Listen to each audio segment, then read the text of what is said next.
A couple of days ago, I had the displeasure of seeing someone who it's a self-imposed rule, but it's someone that I cannot be around. And long story short, this was a guy who is problematic, and it involved my mom more than it involved me. But on one day, it particularly involved me.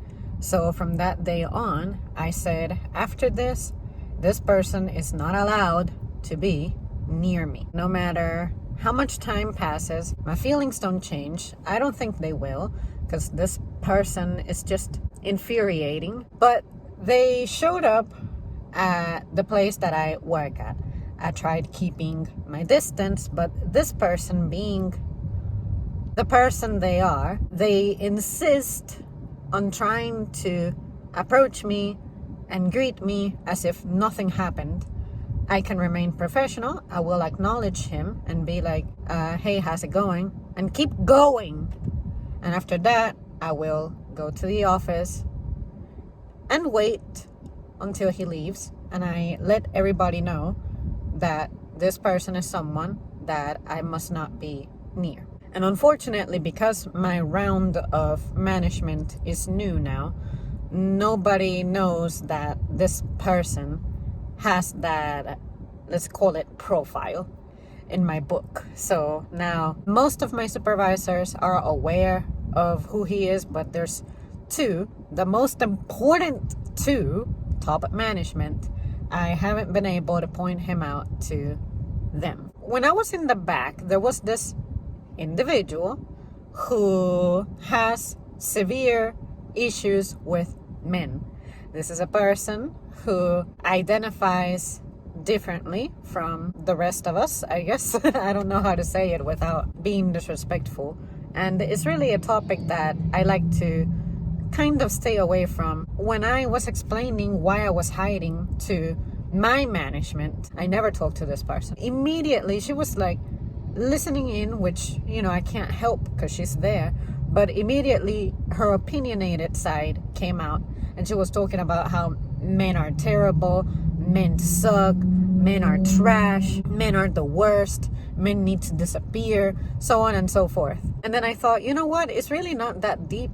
It's just this particular individual who, unfortunately, we have our differences, and I don't feel comfortable being near this person. I fear my safety very minimally, but to avoid disaster from happening, let me take my appropriate measures. It's just two people, this person and then the other person who I told you guys about was the worst person I have ever met, and I made a video about. This person, I guess she decided to talk trash about men, even though she knows that I'm in a relationship.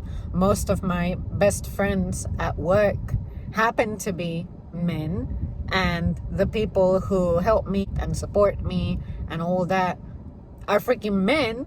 So she decided to start saying all this stuff, and I said, well, maybe I can whip out the card of not all men.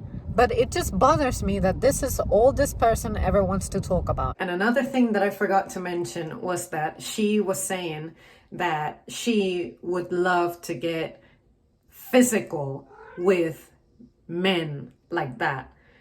And the thing that gets me about girls who express themselves in this manner, like really strong, aggressive and stuff, it's like you cannot even lift a 5-gallon jug of water. Why do you talk about fighting men like you're gonna win? That's my favorite part of it all. You're so confident, you have this platform, you're able to speak without any repercussions, you're even celebrated these days, but let's say that you do end up committing the stupidity of challenging someone to a fight, which you're not trained to be a fighter, and naturally you have disadvantages for being female against a male that you just gotta accept. But you're speaking all toughened up like you're gonna win, like you got chances of this ending well with you and for you. No. Some months ago, we were discussing a colleague we had who was a little bit aggressive. and this person ended up leaving the job, so like we don't have to worry about this person anymore. But she would insist on expressing herself in a very like extreme leftist way. That's the best way I can put it, which is this man just suffers from the toxic masculinity, so on and so forth. And I'm like, why is it that you as a woman really feel like you understand the behavioral patterns of men just because of what you read on the internet? Because now everybody is trying to sound the same. Everybody is using the same phrases, the same vocabulary, and being like, it's toxic masculinity, it's, what is it, the gender pay gap, non-binary stuff. All of these vocabulary words that in none of my social studies textbooks existed. And it's just odd to me, because this is something that I was simply not raised for, trained for, prepared for, educated for. And somehow I need to be like okay with this, even though it affects all of us negatively, but we're supposed to roll with it because some people's feelings. And then what about my feelings? Have any of you asked me how I feel about some behavioral things going on, some changes going on that actually go against my religious beliefs? Why is it that it's not okay to offend you on the basis of what you identify as, but it is all right to offend me? But because I haven't really expressed that I have religious beliefs where this thing clashes, because I'm actually a professional, then she wins but the rest of us lose. Like, no, stop. Because if we're going to talk about feelings and who's offending whom, I can play that card too, but I'm not going to, because it's not helpful or useful and it doesn't help us advance. I know how to live well with those differences, but this person is actively trying to change the team to fit her agenda, which she, from what I have heard, and I believe it 100% based on how she expresses herself, intends to go to a female-led management to complain about how in our recent round of hiring we had nothing but men. And I'm thinking, well, the team is still pretty diverse, because in the past we had female management. We have tried that, and on this round, very clearly, the better suited folks were the men. Get over it. You got rejected. Get over it. I think it's strange that this person doesn't know how to take a loss, doesn't know how to be humble, and on top of that, does not understand that in the world of business, this is very competitive stuff. But you're going to go to complain to female-led management about male subordinates. What? I don't get it. So to me, that lets me know that you just have other kinds of issues, that you need to get some help, but also that this is an agenda, a weird agenda that you have. And this person and I actually do not really talk. We don't bond like that. And it's possible that it's because of, say, my preferences and the way that I just behave, and I'm just very focused. I don't have time for buffoonery. Maybe because of that, this person maybe wishes that I would be an ally and be like, well, you're a strong female.